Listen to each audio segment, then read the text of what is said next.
Welcome to my YouTube channel. ಈಗಾಗಲೇ ನಾವು cost of ಡೆಪ್ಟನ್ನು ಪ್ರಾರಂಭ ಮಾಡಿದ್ದೀವಿ. Already we started cost of ಡೆಪ್ಟ್. So under that chapter meaning definition is already over, and classification of cost of capital it is also over, and some of the problems also solved. So once again explain ಮಾಡ್ತೇನೆ ಏನೇನಾಗಿದೆ. Meaning ಏನಂತಂದರೆ cost of capital is a rate that must be paid to obtain funds for business activities. It means it is a price paid by a firm for obtaining the funds from the investors through issue of specific type of securities. For example, you are receiving any shares or any debentures for the company purpose, for the investment purpose. On that fund you are paying some of the interest or dividend to shareholders or to debentures, that whatever the cost is incurred or whatever the dividend paid or whatever the interest paid, that is called as cost of debt or cost of capital. Okay, so now classification, there are different types of cost of capital: feature cost, historical cost, specific cost, okay, combined cost, average cost, marginal cost. Okay, now next one, significance of cost of capital, it is also over. You missed that video, you can watch previous video, already explained that related points. So the first point is capital structure planning, second one is selection of source of planning, capital budgeting decisions, evaluation of financial performance, formulation of dividend policies.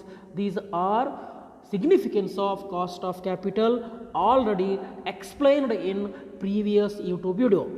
Okay, next one, computation of specific cost. Under that we are first calculated cost of debt. The cost of debt formula is KD is equal to, already is given there in the white color ದಲ್ಲಿ ನಾನು already type ಮಾಡಿದ್ದೀನಿ. KD is equal to I divided by NP into 100.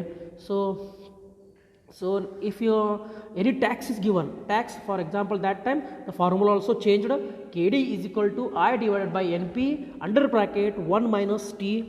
So now this problem also solved in previous class. So previous YouTube video, you can watch that video. So today we discuss another problem.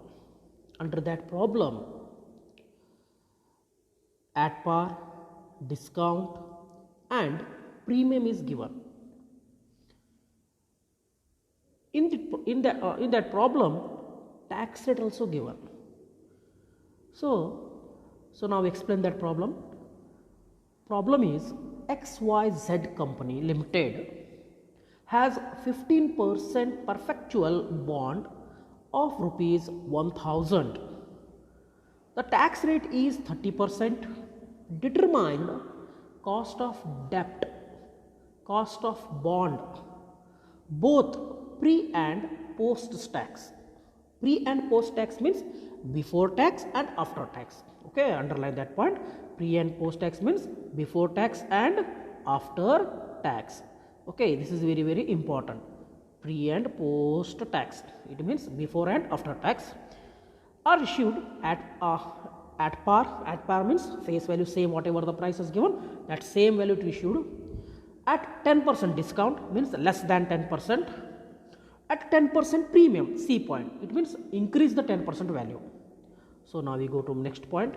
So now ಇಲ್ಲಿ ಕನ್ನಡದಲ್ಲಿ ಹೇಳ್ತೀನಿ ಅಂದರೆ XYZ company ಇದೆ. ಆ ಕಂಪ್ನಿಯಲ್ಲಿ 15% ಪರ್ಪೆಕ್ಚುವಲ್ ಬಾಂಡನ್ನು 1000 ರೂಪಾಯಿಗೆ issue ಮಾಡಿದ್ದಾರೆ. Tax rate ಎಷ್ಟಿದೆ? 30% ಇದೆ. ಇಲ್ಲಿ ನಾವು ಏನು ಕ್ಯಾಲ್ಕುಲೇಷನ್ ಮಾಡಬೇಕು? ಕಾಸ್ಟ್ ಆಫ್ ಡೆಪ್ಟನ್ನು, ಕಾಸ್ಟ್ ಆಫ್ ಬಾಂಡನ್ನು ಕ್ಯಾಲ್ಕುಲೇಷನ್ ಮಾಡಬೇಕು. ಡೆಪ್ಟ್ ಅಲ್ಲ, bond. So both pre and post tax. Pre and post tax means for example before ಮತ್ತು ಆಫ್ಟರ್ ಟ್ಯಾಕ್ಸ್ ಎಷ್ಟಾಗಬಹುದು. ಆ ಬಾಂಡ್ಸನ್ನು ಆ್ಯಟ್ ಪಾರ್ ಇಶ್ಯೂ ಮಾಡಿದ್ದಾರೆ. ತಾವೆಲ್ಲರೂ PUCಯಲ್ಲಿ ಕಲ್ತೀರಿ. At par, at discount, at premium, same at ಪಾರನ್ನು ಇಶ್ಯೂ ಮಾಡಿದ್ದಾರೆ. ನೆಕ್ಸ್ಟ್ ಹೆಂಗೆ ಇಶ್ಯೂ ಮಾಡಿದ್ದಾರೆ? ಬಿ ಪಾಯಿಂಟ್ 10% ಡಿಸ್ಕೌಂಟ್ಲಿ ಇಶ್ಯೂ ಮಾಡಿದ್ದಾರೆ. ಸಿ ಪಾಯಿಂಟ್ ಏನಿದೆ? 10% ಪ್ರೀಮಿಯಮ್ಲಿ ಇಶ್ಯೂ ಮಾಡಿದ್ದಾರೆ. ಅಲ್ಲಿ ನಾವಿಲ್ಲಿ ಯಾವ ಟೈಪ್ ಸಾಲ್ವ್ ಮಾಡಬೇಕು? ಫಸ್ಟ್ ಬಿಫೋರ್ ತೊಗೋಬೇಕು, ಅದರಲ್ಲಿ 3 rate ಹಚ್ಕೋಬೇಕು. At par, at discount at premium. Next after tax ತೊಗೋಬೇಕು, ಅದರಲ್ಲೂ 3 ರೇಟ್ ಇಸ್ಕೋಬೇಕು. ಟೋಟಲ್ ಇಲ್ಲಿ 6 ಟೈಮ್ಸ್ ಪ್ರಾಬ್ಲಮ್ ಸಾಲ್ವ್ ಆಗ್ತದೆ. ಈ ಟೈಪ್ ಪ್ರಾಬ್ಲಮ್ ಮೇ ಬಿ 10 ಮಾರ್ಕ್ಸಿಗೆ ಬರುವಂಥ ಚಾನ್ಸಸ್ ಇದೆ. So today is a biggest problem. So don't miss that video. So ಈ ರೀತಿ problem ಬರುವಂಥ ಚಾನ್ಸಸ್ ಇರ್ತದೆ ರೀ. ಯಾರೂ ಈ ವಿಡಿಯೋ ಮಿಸ್ ಮಾಡಬೇಡ್ರಿ, ಸಂಪೂರ್ಣವಾಗಿ ವೀಕ್ಷಿಸಿ. ಓಕೆ, ಆ್ಯಟ್ ದ ಎಂಡ್ ತನಕ ವೀಕ್ಷಿಸಿ. ಸೊ ನಾವು ಈ solve the problem. Solution: calculation of cost of ಡೆಪ್ಟ್ ಬಿಫೋರ್ ಟ್ಯಾಕ್ಸ್. ಇಲ್ಲಿ ಹೇಳಿದಾವ ಪ್ರೀ ಆ್ಯಂಡ್ ಪೋಸ್ಟ್ ಅಂದಿದ್ದಾನೆ ರೀ. ಸೊ ಪ್ರೀ ಅಂದರೆ ಬಿಫೋರ್ ಟ್ಯಾಕ್ಸ್. ನಾನು ಬಿಫೋರ್ ಟ್ಯಾಕ್ಸ್ ಸಾಲ್ವ್ ಮಾಡ್ತಾ ಇದ್ದೀನಿ. ಬಿಫೋರ್ ಟ್ಯಾಕ್ಸ್ ತೊಗೊಂಡು ಆ್ಯಟ್ ಪಾರ್ ಸಾಲ್ವ್ ಮಾಡ್ತೀನಿ, ಆ್ಯಟ್ ಡಿಸ್ಕೌಂಟ್ ಸಾಲ್ವ್ ಮಾಡ್ತೀನಿ, ಆ್ಯಟ್ ಪ್ರೀಮಿಯಮ್ ಸಾಲ್ವ್ ಮಾಡ್ತೀನಿ. ಇದು ಒಂದು ಪಾರ್ಟ್ ಆಯಿತು. ಸೆಕೆಂಡ್ ಏನು ತೊಗೋತೀನಿ, ಆಫ್ಟರ್ ಟ್ಯಾಕ್ಸ್ ತೊಗೋತೀನಿ, ಮತ್ತು ಆ್ಯಟ್ ಪಾರ್, ಡಿಸ್ಕೌಂಟ್ ಮತ್ತು ಪ್ರೀಮಿಯಮ್ ತೊಗೋತೀನಿ. ಟೋಟಲ್ 6 ಟೈಮ್ಸ್ದು ಪ್ರಾಬ್ಲಮ್ ಸಾಲ್ವ್ ಆಗ್ತದೆ. ಸೊ ಇಲ್ಲಿ ಬಿಫೋರ್ ಟ್ಯಾಕ್ಸ್ ತೊಗೊಂಡಿದ್ದೀನಿ. 1 ಮಿನಿಟ್, ನಿಮಗೆ ಡಿಸ್ಟರ್ಬೆನ್ಸ್ ಆಗಬಾರ್ದು ಇಲ್ಲಿ. ಸೊ ನಾ ಇಲ್ಲಿ ಸ್ವಲ್ಪ okay.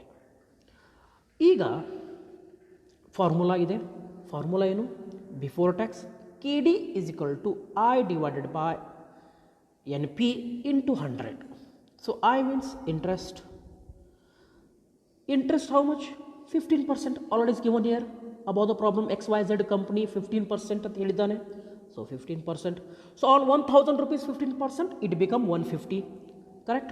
On 1000 15%, it become 150 means into 15%, it become 150. Correct? That 150 is taken here. Next one, net proceed. So net proceed, it is a problem solved on at par. So net proceed is same 1000. So already yesterday's live class, ನಿನ್ನೆ ಒಂದು live class solve ಮಾಡಿದೆ. ನಿಮಗೆ NP calculation ಮಾಡೋದು, at ಪಾರ್ ಇದ್ದಾಗ ಹೇಗೆ, 10% discount ಇದ್ದಾಗ ಹೇಗೆ, ಪ್ರೀಮಿಯಮ್ ಇದ್ದಾಗ ಹೇಗೆ. ಸೊ ಇಲ್ಲಿ NPಯಲ್ಲಿ ಏನೂ ಚೇಂಜ್ ಇಲ್ಲ. ಆ್ಯಟ್ ಪಾರ್ನ ಸಾಲ್ವ್ ಮಾಡ್ತಾ ಇದ್ದೀನಿ, there is no change. So 150 ಆಯಿತು. So 150 interest, net proceed 1000. So ಈಗ ನಾವು ಸಾಲ್ವ್ ಮಾಡೋದು, ಆ್ಯಟ್ ಪಾರ್ ಸಾಲ್ವ್ ಮಾಡೋದು. ಆ್ಯಟ್ ಪಾರ್ ಸಾಲ್ವ್ ಮಾಡಿದಾಗ ಬರೀ ನಾವು ಏನು ಮಾಡಬೇಕು, ಇಲ್ಲಿ NPಯಲ್ಲಿ ಏನೂ ಚೇಂಜ್ ಇಲ್ಲ. ಡಿಸ್ಕೌಂಟ್ ಮಾಡಿದಾಗ NPಯಲ್ಲಿ 10% ಲೆಸ್ ಮಾಡಬೇಕು. ಪ್ರೀಮಿಯಮ್ ಇದ್ದಾಗ 10% ಆ್ಯಡ್ ಮಾಡಬೇಕು. ಸೊ ಇದು ಆ್ಯಟ್ ಪಾರ್ ಇದೆ. So same value. So I ಅಂದರೆ 150 ಆಲ್ರೆಡಿ ಸಾಲ್ವ್ ಮಾಡಿದ್ದೀವಿ. I ಈಸ್ ಈಕ್ವಲ್ ಟು 150 ಬಂದಿದೆ. 15% interest. Next divided by divided NP, there is no change in net proceed because it is a at par. ನಾವು ಇಲ್ಲಿ at par solve ಮಾಡ್ತಾ ಇದ್ದೀವಿ. Issued at par. So 1000 same value, ಇಂಟುಗೆ into according to formula wise, 100ಗೆ 100. So ಇದು calculation ಮಾಡೋಣ. ನಮ್ಮ answer ಎಷ್ಟು ಬರ್ತದೆ ರೀ? 15 ಆರ್ 15%. ಸೊ ಇದು ಬಿಫೋರ್ ಟ್ಯಾಕ್ಸ್ ಆ್ಯಟ್ ಪಾರ್. ಸೇಮ್ ನೆಕ್ಸ್ಟ್ ಬರ್ತದೆ ರೀ before tax at discount. Next ಬರ್ತದೆ ರೀ ಬಿಫೋರ್ ಟ್ಯಾಕ್ಸ್ ಆ್ಯಟ್ ಪ್ರೀಮಿಯಮ್. ಈ ಬೇಸ್ ಮೇಲೆ ಇದು ಪ್ರಾಬ್ಲಮ್ ಸಾಲ್ವ್ ಮಾಡ್ತೀವಿ. ಅದಾದ್ಮೇಲೆ ಮತ್ತೆ ನೆಕ್ಸ್ಟ್ ರೀ ಆಫ್ಟರ್ ಟ್ಯಾಕ್ಸ್ ಆ್ಯಟ್ ಪಾರ್, after tax discount, after tax premium. So ಈ ಬೇಸ್ ಮೇಲೆ ನಾವು ಇದು ಪ್ರಾಬ್ಲಮ್ ಸಾಲ್ವ್ ಮಾಡಬೇಕು. ಸಂಪೂರ್ಣ ವಿಡಿಯೋನ ವೀಕ್ಷಿಸಿ. ಈ ಟೈಪ್ ಪ್ರಾಬ್ಲಮ್ ಎಕ್ಸಾಮ್ದಲ್ಲಿ ಬರುವಂಥ ಚಾನ್ಸಸ್ ಇರ್ತದೆ. ಇದು 10 ಮಾರ್ಕ್ಸಿಗೆ ಕೇಳುವಂಥ problem.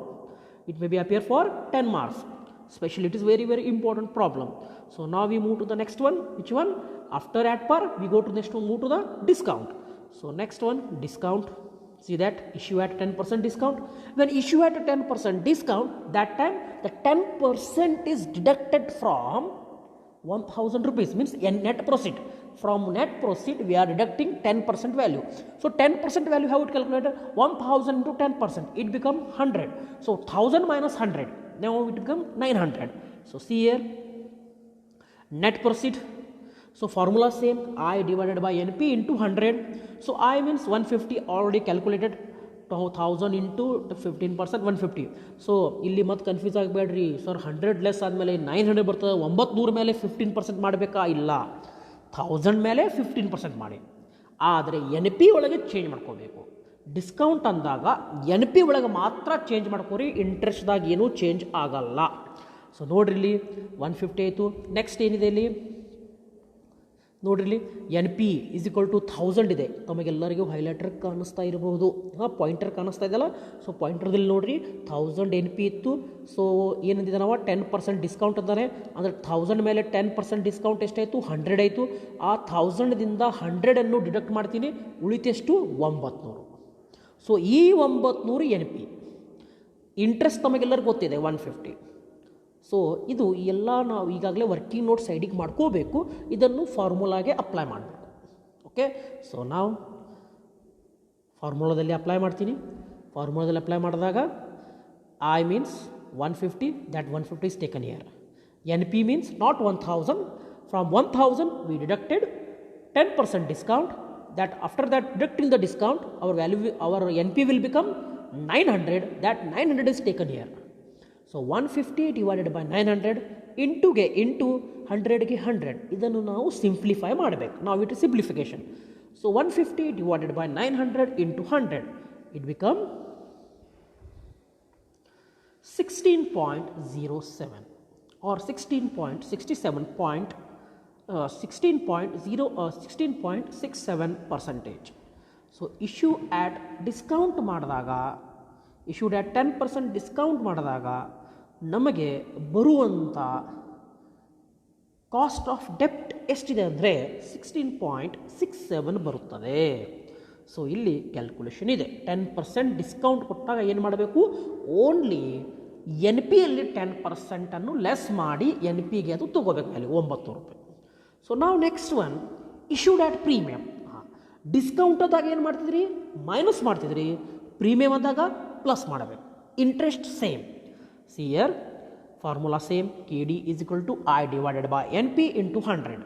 So interest, see here interest, same interest, whatever the interest is there 150, same we are calculated here, 1000 into 15%, 150. Now it is very very important here, NP here NP is increased because they are in problem clearly given issued at premium ಅನ್ನು solve ಮಾಡಿ ಅಂದಿದ್ದಾರೆ. So premium means extra, that extra, that time we add the 10% value into the NP. So now here 1000 rupees already NP, so they are clearly given 10% premium. So therefore 1000 into 10%, it become 100. So 1000 plus 100, it become again 1100. So our NP is 1100. When premium is given, our NP is 1100 because 10% premium is given. When discount is given, our NP is 900 because 10% discount is given. So clearly understood. So ಇಲ್ಲಿ ಕನ್ನಡದಲ್ಲಿ ಹೇಳ್ತೀನಿ ಅಂದರೆ interest same ಇದೆ 150, ತಮಗೆ ಗೊತ್ತೇ ಇದೆ ಇದು ಹೆಂಗೆ ಸಾಲ್ವ್ ಮಾಡೀವಿ. ಎನ್ ಪಿ ಮೇಲೆ 15% ಸಾಲ್ವ್ ಮಾಡಿದ್ದೀವಿ. ನೆಕ್ಸ್ಟ್ ಈ 1000 ಪ್ಲಸ್ 100 ಹೇಗೆ ಬರ್ತಂದರೆ 1100 ಆಗಿದೆ. ಹೇಗೆ ಬರ್ತಂದರೆ ಇದ್ದಂಥ ಎನ್ ಪಿ ಏನಿತ್ತು 1000, ಅದರ ಮೇಲೆ 10% ನಾವು ಕ್ಯಾಲ್ಕುಲೇಷನ್ ಮಾಡ್ತೀವಿ. ಅಲ್ಲಿ ಎಷ್ಟು ಬರ್ತದೆ, 100 ಬರ್ತದೆ. ಆ 100 ಪ್ಲಸ್ 1000 ಎರಡೂ ಪ್ಲಸ್ ಮಾಡೋಣ, ನಮ್ಮ ಎನ್ ಪಿ ಎಷ್ಟು ಬರುತ್ತದೆ, 1100 ಬರ್ತದೆ. ಯಾವಾಗ, ಆ್ಯಟ್ ಪ್ರೀಮಿಯಮ್ ಅಂದಾಗ. ಡಿಸ್ಕೌಂಟ್ ಅಂದಾಗ ಕಡಿಮೆ ಆಗ್ತದೆ, ಪ್ರೀಮಿಯಮ್ ಅಂದಾಗ ಆ್ಯಡ್ ಆಗ್ತದೆ. ಸೊ ಪ್ರೀಮಿಯಮ್ ಆದಾಗ 100 rupees ಆ್ಯಡ್ ಆಯಿತು, ಡಿಸ್ಕೌಂಟ್ ಇದ್ದಾಗ 100 rupees ಲೆಸ್ ಆಯಿತು. ಯಾಕಂದರೆ ಪರ್ಸೆಂಟೇಜ್ ಎರಡು ಕಡೆ ಸೇಮ್ ಇದೆ, 10%. So our NP is 1100 and interest is 150. So now move to the next one, calculation part. So see here, according to formula wise, we are applying all the figures. See here, I means 150 is taken here, divided by 1000. See here, 150 ತಗೊಂಡಿವಿ, next 1000. So 1100, our NP is 1100, that 1100 is taken into 100 ಗೆ 100. So ಇದನ್ನು ನಾವು simplify ಮಾಡಬೇಕು. So ನಾವು after that simplification our answer will become 13.63. Our answer is 13.63. So cost of ಡೆಫ್ಟ್ or cost of bond issued at ಪ್ರೀಮಿಯಮ್ದಲ್ಲಿ issue ಮಾಡಿದಾಗ ನಮ್ಮ ಎಷ್ಟು ಬರ್ತದೆ ಡೆಪ್ಟ್ ರೀ, 13.63 ಬರುತ್ತದೆ, ಅಥವಾ 13.63% ನಾವು ಹೇಳಬಹುದು. ಸೊ ಇಲ್ಲಿ ಏನೂ ಇಲ್ಲ, ಬರೀ ನಾವಿಲ್ಲಿ ಎನ್ ಪಿಯಲ್ಲಿ ಚೇಂಜ್ ಮಾಡ್ತಾ ಹೊಂಟಿದ್ದೀವಿ. ಸೊ ಇದು ಬಿಫೋರ್ ಟ್ಯಾಕ್ಸ್ ಆಯಿತು. ಈ ಮೂರು ಏನಾದರೂ ರೀ ಬಿಫೋರ್ ಟ್ಯಾಕ್ಸ್, ಅದು ನೋಡ್ರಿ ನಾ ಫಸ್ಟಿಗೆ ಹೇಳಿದ್ದೆ. So it is a before tax. C or before tax, ಯಾಕಂದ್ರೆ ಹೇಳಿದ್ದೆ ನಾವು both pre and post tax ಅಂದಾನೆ. ಸೊ ಇದು ಬಿಫೋರ್ ಟ್ಯಾಕ್ಸ್ ಏನು ತೊಗೊಂಡು ಸಾಲ್ವ್ ಮಾಡೀವಿ, ಆ್ಯಟ್ ಪಾರ್ 10% ಡಿಸ್ಕೌಂಟ್ 10% ಪ್ರೀಮಿಯಮ್. ಸೊ ಆ್ಯಟ್ ಪಾರ್ ಎಷ್ಟಿದೆ ವ್ಯಾಲ್ಯೂ 15%. ಸೊ ಆ್ಯಟ್ ಡಿಸ್ಕೌಂಟ್ ಎಷ್ಟಿದೆ 16%, 16.67. ಆ್ಯಟ್ ಪ್ರೀಮಿಯಮ್ ಎಷ್ಟಿದೆ 13.63%. ಓಕೆ, ನಾವು we are moved to the next one. Which one? After tax. Now we have already we solved which part? Before tax. Now we go to the after tax. See here, heading is second, Roman letter 2, after tax. So under after tax, formula is changed, slightly changed. See here, KD is equal to I divided by NP 1 minus T. ಈಗಾಗಲೇ ಹೇಳಿದ್ದೆ ನಾನು previous ಕ್ಲಾಸ್ನಲ್ಲಿ 1 minus T ಯಾಕೆ ಬರ್ತದೆ ರೀ, ಇದು tax ಇದೆ, ಇದರಲ್ಲಿ ಟ್ಯಾಕ್ಸನ್ನು ಇನ್ಕ್ಲೂಡ್ ಆಗಿದೆ. It included tax. So we are calculating after tax. So here I means, I think all of you know about that interest, same. See here, I is equal to interest 1000 into 15%, 150. Net proceed, it is a add par. Okay, net proceed 1000. T is already given 30%. So already in problem given. Okay, ನಾ ಮತ್ತೆ problem ಕಡೆ ಹೋಗಲ್ಲ. So problem ನಾವು ಮತ್ತೊಮ್ಮೆ ನೋಡ್ತಿದ್ರೆ ನೋಡ್ಬೋದು. ಪ್ರಾಬ್ಲಮ್ದಲ್ಲಿ ನೋಡ್ರಿ ಇಲ್ಲಿ ಕೊಟ್ಟಿದ್ದಾನೆ, tax rate is 30%. After tax ಅಂದಾಗ, ಪೋಸ್ಟ್ ಟ್ಯಾಕ್ಸ್ ಅಂದಾಗ ಟ್ಯಾಕ್ಸ್ ಎಷ್ಟು ತೊಗೋಬೇಕು? 30% ತೊಗೋಬೇಕು. ಆ 30% ನಾನು ತೊಗೋತಾ ಇದ್ದೀನಿ ಈಗ ಆಫ್ಟರ್ ಟ್ಯಾಕ್ಸ್ನಲ್ಲಿ.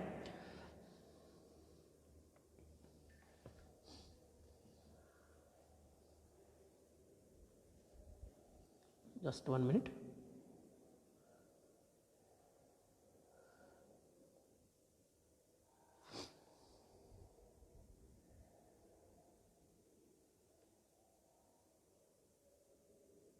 ಇದೆಲ್ಲ ಸಾಲ್ವ್ ಮಾಡಿದ್ದೀವಿ ನಾವು. ಸೊ ಇದು ಆಫ್ಟರ್ ಟ್ಯಾಕ್ಸ್. ಹಾಂ, ಆಫ್ಟರ್ ಟ್ಯಾಕ್ಸ್ ಅಂದರೆ ಐ ಅಂದರೆ 150, ಎನ್ ಪಿ ಅಂದರೆ 1000, ಟಿ ಅಂದರೆ 30% ಆಫ್ಟರ್ ಟ್ಯಾಕ್ಸ್ ಇದೆ. ಸೊ ನಾವು ಫಸ್ಟ್ ಏನು ಸಾಲ್ವ್ ಮಾಡೋದು? ಆ್ಯಡ್ ಪಾರ್. ಇದರಲ್ಲೂ ಸೇಮ್, ಆಫ್ಟರ್ ಟ್ಯಾಕ್ಸ್ ತೊಗೊಳ್ಳೋದು, ಅಲ್ಲಿ ಆ್ಯಡ್ ಪಾರ್ ತೊಗೊಳ್ಳೋದು, ಡಿಸ್ಕೌಂಟ್ ತೊಗೋಬೇಕು, ಪ್ರೀಮಿಯಮ್ ತೊಗೋಬೇಕು. ಇಲ್ಲೂ 3 ಟೈಪ್ ಸೊಲ್ಯೂಷನ್ ಮಾಡ್ತೀವಿ. ಸೊ ಇಶ್ಯೂಡ್ ಆ್ಯಟ್ ಪಾರ್ ಅಂದಾಗ no change in N P. Whatever the NP is given, same value is taken here. Okay, so NP is 1000, so same value is taken here. See that, I divided by NP under bracket 1 minus T. See here, the same problem is formula is taken here. So I means 1000, so 1000 into 15% interest, it become 150. NP is 1000, T is 30%. So that is a total simplification, or that is figure, that figures are taken into the formula. So according to formula wise, we are all figures are taken here. See here, I means 150 is taken here. NP means 1000, there is no change in NP because it is a add par, already given in add par. So 1000 is taken here, bracket ke bracket 1 minus, so T means 30% written here, 30 divided by 100. Okay, 30% ಹೆಂಗೆ ಬರಿತೀವಿ ನಾವು? 30 divided by 100 ಅಂತ ಬರಿತೀವಿ. 30% ಹೇಗೆ ಬರಿತೀವಿ? 30 divided by 100 ಅಂತ ಈ ರೀತಿ ಬರಿತೀವಿ. ಪರ್ಸೆಂಟೇಜ್ ಅಂದರೆ ಏನು? 100. ಸೊ 30 ಡಿವೈಡೆಡ್ ಬೈ 100 ಅನ್ನು ಇಲ್ಲಿ ಬರ್ತಿದ್ದೀನಿ. So according to formula wise ನಾವು ತೊಗೊಂಡಿವಿ. ನೆಕ್ಸ್ಟ್ ಒನ್, ಇದನ್ನು ನಾವು ಸಿಂಪ್ಲಿಫೈ ಮಾಡಬೇಕು. 15ಗೆ ಅಂದರೆ ಇಲ್ಲಿ 0 ಕಟ್ಟಾಯಿತು, ತಮಗೆಲ್ಲರಿಗೂ ಗೊತ್ತಿರ್ಬೋದು. ಓಕೆ, ಇಲ್ಲಿ ಏನು ಮಾಡಿದ್ವಿ ನಾವು? ಈ ಝೀರೋ ಕ್ಯಾನ್ಸಲ್ ಮಾಡಿದ್ದೀವಿ. 15 ಡಿವೈಡೆಡ್ ಬೈ 100 ಉಳಿತು. ನೆಕ್ಸ್ಟ್ ಏನು ಮಾಡಿದ್ದೀವಿ? 1 ಮೈನಸ್ 30 ಡಿವೈಡೆಡ್ ಬೈ 100 ಇತ್ತು, ಅದು 0.30 ಆಯಿತು. ಸೊ 0.30 ಹೇಗಾಯ್ತು ಅಂದರೆ 30 ಡಿವೈಡೆಡ್ ಬೈ 100 ಇದ್ದಿದ್ದು ಇದು ಸೊಲ್ಯೂಷನ್ ಮಾಡಿದಾಗ, ಇದು ಡಿವೈಡೆಡ್ ಮಾಡಿದಾಗ ನಮ್ಮ ಆನ್ಸರ್ 0.30 ಬರುತ್ತದೆ. ಓಕೆ, 0.30 ಬರ್ತದೆ. 0 ಕ್ಯಾನ್ಸಲ್. ಓಕೆ, ಆವಾಗ 3 ಡಿವೈಡೆಡ್ ಬೈ 10 ಮಾಡಿದಾಗ ನಮ್ಮ ಆನ್ಸರ್ 0.30 ಬರ್ತದೆ. ಸೊ ಆ 0.30 ಇಲ್ಲಿ ತೊಗೊಂಡಿದ್ದೀವಿ ನಾವು. ಓಕೆ, ನೆಕ್ಸ್ಟ್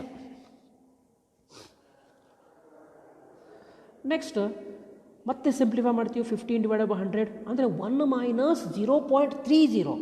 ಸೊ ಇಲ್ಲಿ ಮತ್ತೆ ಏನು ಮಾಡಿದ್ದೀವಿ? ಇದು ಮತ್ತೆ ಫಸ್ಟ್ ಬ್ರ್ಯಾಕೆಟ್ ಸಾಲ್ವ್ ಮಾಡಬೇಕು. ತಮಗೆಲ್ಲರಿಗೆ ಬಾಡ್ಮಾಸ್ ರೂಲ್ ಗೊತ್ತಿರಬೇಕು, BODMAS. ಸೊ ಈ ಬಾಡ್ಮಾಸ್ ರೂಲ್ಸ್ ಪ್ರಕಾರ ಫಸ್ಟ್ ಬ್ರ್ಯಾಕೆಟ್ ಸಾಲ್ವ್ ಮಾಡಬೇಕು, ನೆಕ್ಸ್ಟ್ ಆಫ್ ಸಾಲ್ವ್ ಮಾಡಬೇಕು, ನೆಕ್ಸ್ಟ್ ಡಿವಿಷನ್ ಸಾಲ್ವ್ ಮಾಡಬೇಕು, ನೆಕ್ಸ್ಟ್ ಮಲ್ಟಿಪ್ಲಿಕೇಶನ್ ಸಾಲ್ವ್ ಮಾಡಬೇಕು, ನೆಕ್ಸ್ಟ್ ಅಡಿಷನ್ ಸಾಲ್ವ್ ಮಾಡಬೇಕು. ಓಕೆ, ನೆಕ್ಸ್ಟ್ ಅಡಿಷನ್ ಸಾಲ್ವ್ ಮಾಡಬೇಕು, ನೆಕ್ಸ್ಟ್ ಸಬ್ಸ್ಟ್ರಾಕ್ಷನ್. ಸೊ ನಮ್ಮ ಈ ಸಿಂಪ್ಲಿಫಿಕೇಷನ್ದಲ್ಲಿ ಬ್ರ್ಯಾಕೆಟ್ ಪಾರ್ಟ್ ಇದೆ, ಆದ ಕಾರಣ ಫಸ್ಟ್ ನಾವು ಬ್ರ್ಯಾಕೆಟನ್ನು ಸಾಲ್ವ್ ಮಾಡಬೇಕು ಆ ಬಾಡ್ಮಾಸ್ ರೂಲ್ ಪ್ರಕಾರ. ಸೊ ಬ್ರ್ಯಾಕೆಟ್ದಲ್ಲಿ ಏನಿದೆ? 1 ಮೈನಸ್ 0.30 ಇದೆ. ಆ 1 ಮೈನಸ್ 0.30 1ದಲ್ಲಿ 0.30 ಮೈನಸ್ ಮಾಡಿರಿ. 1ದಲ್ಲಿ 0.30 ಮೈನಸ್ ಮಾಡಿದಾಗ ನಿಮ್ಮ ಆನ್ಸರ್ 0.70 ಬರುತ್ತದೆ. ಆ 0.70 ಇಲ್ಲಿ ತೊಗೊಂಡಿದ್ದೀನಿ ನೋಡ್ರಿ. ಗೊತ್ತಾಯ್ತಾ? ಆ ಬ್ರ್ಯಾಕೆಟ್ ಸಾಲ್ವ್ ಮಾಡಿದೆ, ಬ್ರ್ಯಾಕೆಟನ್ನು ಸಾಲ್ವ್ ಮಾಡಿದಾಗ ನಮ್ಮ ಆನ್ಸರ್ ಏನು ಬರ್ತದೆ ರೀ? 0.70 ಬರ್ತದೆ. We are first solve the bracket. Under bracket the figure is given 1 minus 0.30.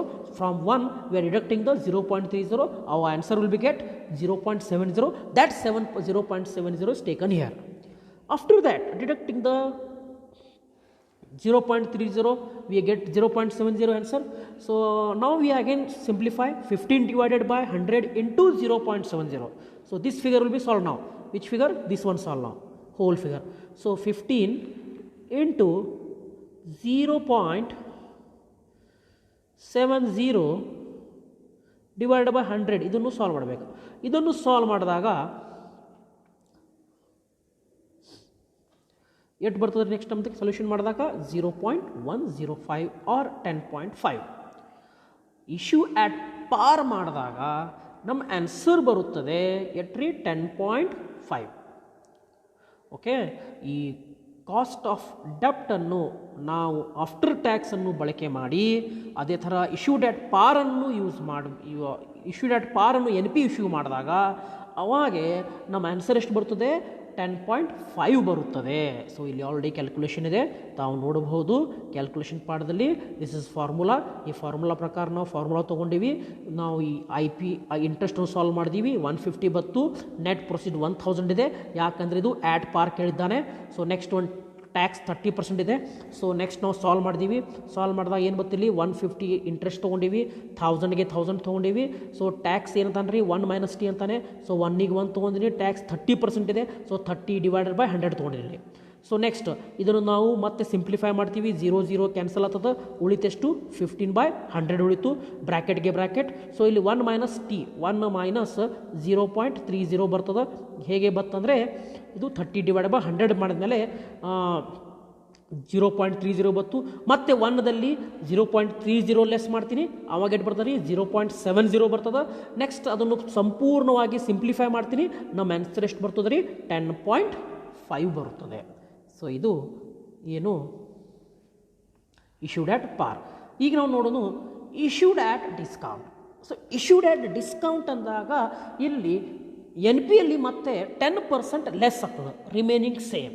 So ನೋಡ್ರಿ, formula I divided by NP 1 - T. So I means 15%. So already on 1000 15% is solved, 150 same value. So now here NP is changed. NP ಅಂದರೆ ಇದೇನು ಕೇಳಿದಾನೆ 10% discount ಕೇಳಿದ್ದಾನೆ, ಆದ ಕಾರಣ NPಯಲ್ಲಿ change ಮಾಡ್ಕೋಬೇಕು. So ನೋಡ್ರಿ ಇಲ್ಲಿ 1000 minus 100 ಹೇಗಾಯಿತು? 10% ಇದೆ. ಸೊ 100 ಎಲ್ಲಿಂದ ಬಂತು? 1000 ಮೇಲೆ 10% ತೊಗೋಬೇಕು. 1000 ಮೇಲೆ 10% ತೊಗೋಬೇಕು ಅಂದರೆ ಎಷ್ಟು ಬರ್ತದೆ ರೀ? 100.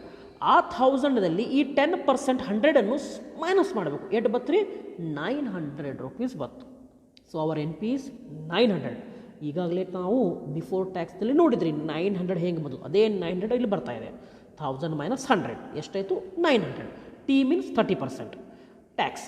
T means 30% tax. ನಾವು ಇದು ಸಾಲ್ವ್ ಮಾಡೋಣ. So according to formula wise I means 150 is taken here. NP means 900 because it is deducting the 10% discount. So it become 900. That 900 is taken here, not taken any 1000 amount. So next according to formula wise bracket 1 ಮೈನಸ್ಗೆ minus. T means 30%. So 30% ಹೆಂಗೆ ಬರಿತೀವಿ? 30 divided by 100 ಬರಿತೀವಿ. So ಇದನ್ನು ಮತ್ತೆ simplify ಮಾಡ್ತೀವಿ. Simplify ಮಾಡಿದಾಗ ಈ 30 divided by 100 ಅನ್ನು ಸಿಂಪ್ಲಿಫೈ ಮಾಡಿದಾಗ 0.30 ಬಂತು. ಸೊ ಈ 0 ಕ್ಯಾನ್ಸಲ್, ಅಂದರೆ 150ದ 10 ಕ್ಯಾನ್ಸಲ್, 900ದ 0 ಕ್ಯಾನ್ಸಲ್, ಕಡ್ತಾ ಹೊಡಿದು ಅಂತೀವಲ್ಲ. ಸೊ ಕ್ಯಾನ್ಸಲ್ ಆಯಿತು. ಎಷ್ಟು ಉಳಿತು ರೀ? 15 divided by 19. ಸೊ ಇಲ್ಲಿ ಮತ್ತೊಮ್ಮೆ ನಿಮ್ಗೆ ಬೇಕಾದರೂ ತೋರಿಸ್ತೀನಿ. 0 cancel, it become 15/19. Okay, next 30 divided by 100 ಅಂದರೆ ಎಷ್ಟೈತಿದು? ನೀವು ಕ್ಯಾಲ್ಕುಲೇಟರ್ ಚೆಕ್ ಮಾಡಿರಿ. 30 divided by 100 ನೀವು ಟೈಪ್ ಮಾಡಿರಿ, ನಿಮ್ಮ ಆನ್ಸರ್ ಎಷ್ಟು ಬರ್ತದೆ ರೀ? 0.30 ಬರ್ತದೆ. ಆ 0.30 ಇಲ್ಲಿ ನಾನು ತೊಗೊಂಡೇನೆ. ಅರ್ಥ ಆಯಿತು? ಸೊ ನೆಕ್ಸ್ಟ್ ಮತ್ತೆ ಸಿಂಪ್ಲಿಫೈ ಮಾಡ್ತೀವಿ. 15/90ಗೆ 15/90 ಇಂಟುಗೆ ಇಂಟು ಹೇಗೆ ಬತ್ತು? ಯಾವಾಗ ಬ್ರ್ಯಾಕೆಟ್ ಓಪನ್ ಮಾಡ್ತೀರಿ, ಯಾವಾಗ ಸಹ ಇಲ್ಲಿ ಇಂಟು ಇಲ್ಲ, ಇಂಟು ಹೆಂಗೆ ಬತ್ತು? ಯಾವಾಗ ನೀವು ಬ್ರ್ಯಾಕೆಟನ್ನು ಓಪನ್ ಮಾಡ್ತೀರಿ ಅಂದರೆ ಇದು ಅಂದರೆ ಕ್ಯಾನ್ಸಲ್ ಮಾಡ್ತೀರಿ, ಓಪನ್ ಮಾಡಿದಾಗ ಅದು ಇರ್ತದೆ ಯಾವಾಗಲೂ ಇಂಟು ಇರ್ತದೆ. ಸೊ ಇಲ್ಲಿ 1 ಮೈನಸ್ 0.30 ಕ್ಯಾನ್ಸಲ್ ಮಾಡಿದಾಗ ನಿಮ್ಮ ಆನ್ಸರ್ ಎಷ್ಟು ಬರ್ತಾರೆ? 0.70 ಬರ್ತದೆ. ಅಂದರೆ 1ದಲ್ಲಿ 0.30 ಮೈನಸ್ ಮಾಡ್ತೀರಿ. ಇಲ್ಲಿ ಕೇಳ ನಾವು 1 ಮೈನಸ್ 0.30 ಮೈನಸ್ ಮಾಡಿದಾಗ 0.70 ಅಂದರೆ ಇಲ್ಲಿ ಬ್ರ್ಯಾಕೆಟ್ ಓಪನ್ ಆಯಿತು. ಒಂದೇ ಫಿಗರ್ ಬರ್ತಂದ್ರೆ ಬ್ರ್ಯಾಕೆಟ್ ಓಪನ್ ಆಯ್ತಂದ್ರೆ ಆಟೋಮೆಟಿಕ್ಲಿ ಇದರ ಅರ್ಥ ಏನು? ಬ್ರ್ಯಾಕೆಟ್ ಅಂದರೆ ಮಲ್ಟಿಪ್ಲೈ. ಸೊ ಅದಕ್ಕೆ ಇಲ್ಲಿ ಇಂಟು ಬಂದಿದೆ. ಓಕೆ, ಸೊ 15/90 ಇಂಟು 0.70 ಇವೆಲ್ಲ ತಾವು ಹೈಸ್ಕೂಲ್ ಅಥವಾ ಪ್ರೈಮರಿ ಲೆವೆಲ್ದಲ್ಲಿ ಕಲ್ತಿರಿ ನೀವು, ಬಾಟಮ್ ಮಾಸ್ ಅದು. So 15/90 into 0.70. ನೆಕ್ಸ್ಟ್ ಇದನ್ನು ಮತ್ತೆ ಸಿಂಪ್ಲಿಫೈ ಮಾಡ್ತೀನಿ. ನಿಮ್ಮ ಆನ್ಸರ್ ಎಷ್ಟು ಬರ್ತದೆ ರೀ? 11.67 ನಿಮ್ದು ಆನ್ಸರ್ ಬರುತ್ತದೆ. ಸೊ ಇಶ್ಯೂಡ್ ಅಟ್ 10% ಡಿಸ್ಕೌಂಟ್ ಅಂದಾಗ ನಿಮ್ಮ ಆನ್ಸರ್ ಎಷ್ಟಿದೆ? 11.67. ಹೇಗೆ ಸಾಲ್ವ್ ಮಾಡಿದ್ದೀವಿ ಇಲ್ಲಿ ಸಂಪೂರ್ಣವಾಗಿ ಡಿಟೇಲ್ ಇದೆ. ಏನು ಮಾಡಿದ್ದೀವಿ? ಅಕಾರ್ಡಿಂಗ್ ಟು ಫಾರ್ಮುಲಾ ವೈಸ್ ನಾವು ಎಲ್ಲ ಈ ಫಿಗರ್ಸನ್ನು ಸಾಲ್ವ್ ಮಾಡಿದ್ದೀವಿ. ಡಿಸ್ಕೌಂಟ್ ಇದೆ ಅಂತ NPಯಲ್ಲಿ 100 ರೂಪೀಸ್ ಲೆಸ್ ಮಾಡಿದ್ದೀವಿ. ಸೊ ಅಕಾರ್ಡಿಂಗ್ ಟು ಫಿಗರ್ಸ್ ಏನು ಬಂದಿದ್ದೀವಿ ವರ್ಕಿಂಗ್ ನೋಟ್ ಮಾಡೋಣ. ಇದು ವರ್ಕಿಂಗ್ ನೋಟ್ ಇದೆ, ಅದರ ಪ್ರಕಾರ ನಾವು ಫಾರ್ಮುಲಾದಲ್ಲಿ ಹಚ್ಕೊಂಡಿವಿ. ಸೊ 150/900 ಇಂಟು ಅಂದರೆ ಬ್ರ್ಯಾಕೆಟ್ 1 ಮೈನಸ್ 30/100 ತೊಗೊಂಡಿವಿ. ಇದನ್ನು ಸಿಂಪ್ಲಿಫೈ ಮಾಡಿದಾಗ ನಮ್ಮ ಆನ್ಸರ್ 11.67 ಬಂದಿದೆ. ಈಗ ನಾವು ಎಲ್ಲಿ ಹೋಗೋದ್ರಿ? 10% ಡಿಸ್ಕೌಂಟ್ ಆದಮೇಲೆ 10% ಪ್ರೀಮಿಯಮ್. ಇದು ಲಾಸ್ಟ್.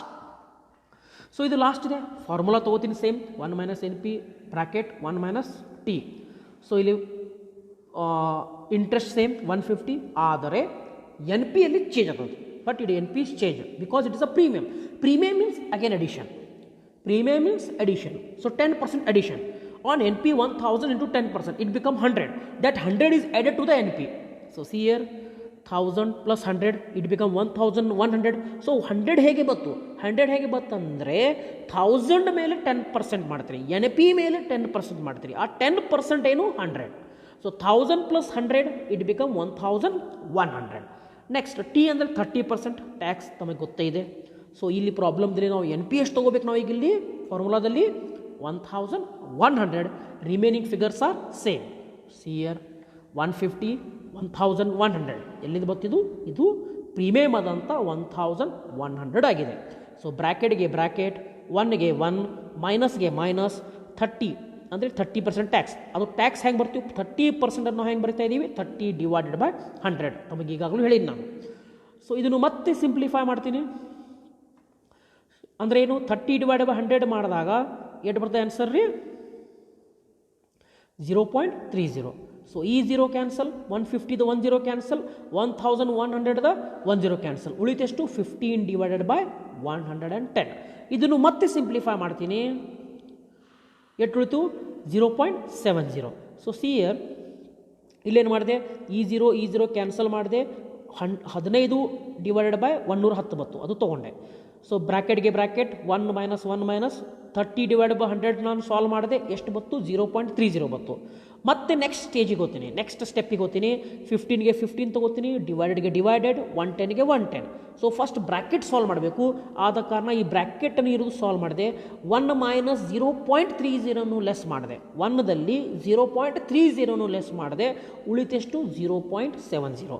ಸೊ ಬ್ರ್ಯಾಕೆಟನ್ನು ಸಾಲ್ವ್ ಮಾಡಿದಾಗ ಆಟೋಮೆಟಿಕ್ಲಿ ಅದು ಮಲ್ಟಿಪ್ಲೈ ಆಗಿಬಿಡ್ತದೆ.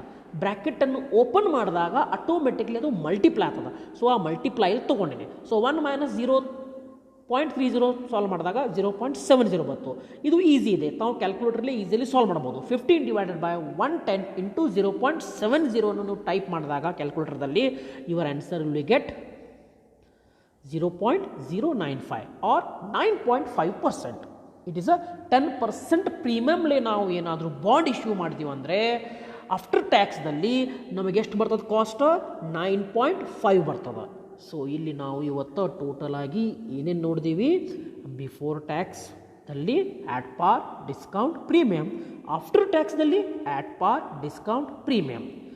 ಸೊ ಇಲ್ಲಿಗೆ ಇದು ಪ್ರಾಬ್ಲಮ್ ಸಾಲ್ವ್ ಆಯಿತು. ಈ ಟೈಪ್ ಪ್ರಾಬ್ಲಮ್ ಮೇ ಬಿ 10 ಮಾರ್ಕ್ಸಿಗೆ ಬರುವಂಥ ಚಾನ್ಸಸ್ ಇರ್ತದೆ.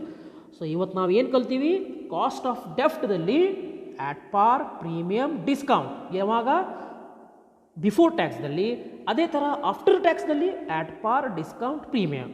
So any doubt you can comment ಮಾಡಬಹುದು, ಅಥವಾ ಏನಾದರೂ ಪ್ರಾಬ್ಲಮ್ ತಿಳಿದಿಲ್ಲ ಅಂದರೆ ತಾವು ಈಸಿಯಾಗಿ ವಾಟ್ಸಪ್ ಗ್ರೂಪ್ದಲ್ಲಿ, ನಮ್ಮ ವಾಟ್ಸಪ್ ಗ್ರೂಪ್ ಇದೆ, ಆ ಗ್ರೂಪ್ದಲ್ಲಿ ತಾವು ತಮ್ಮ ಕಮೆಂಟ್ಸನ್ನು ಟೈಪ್ ಮಾಡಬಹುದು. ಸೊ ಇಲ್ಲಿಗೆ ನಾನು ಇವತ್ತಿನ ಈ 10 ಮಾರ್ಕ್ಸಿನ ಪ್ರಾಬ್ಲಮನ್ನು ನಾನು ನಿಮಗೆ ತಿಳಿಸಿದ್ದೀನಿ. ಸೊ ಎಲ್ಲರಿಗೂ ಈ ವಿಡಿಯೋನ ವೀಕ್ಷಿಸಿದ್ದಕ್ಕೆ ಎಲ್ಲರಿಗೂ ವೀಕ್ಷಿಸಬೇಕು ಮತ್ತು ಏನಾದರೂ ಡೌಟ್ಸ್ ಇದ್ದರೆ ಕೇಳಬೇಕು. ಇಲ್ಲಿಗೆ ನಾನು ಈ ಕ್ಲಾಸನ್ನು ಮುಗಿಸ್ತಾ ಇದ್ದೀನಿ. ಸೊ ಎಲ್ಲರಿಗೂ ಧನ್ಯವಾದ.